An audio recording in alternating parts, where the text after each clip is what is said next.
Hello! Ako po si Zian at ang video na ito ay nagpapakita ng ating pananalig sa Diyos.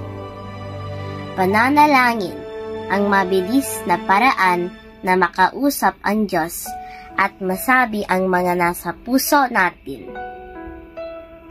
Kahalagahan ng salita ng Diyos. Ang Biblia ang gabay natin sa buhay at nagtuturo ng maraming mabuting aral.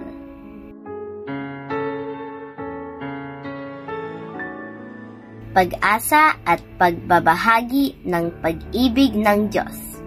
Ang pagiging instrumento para makatulong sa iba at makapagbigay ng saya ay nakakabuti sa puso ng tao at ikinatutuwa ng Panginoon.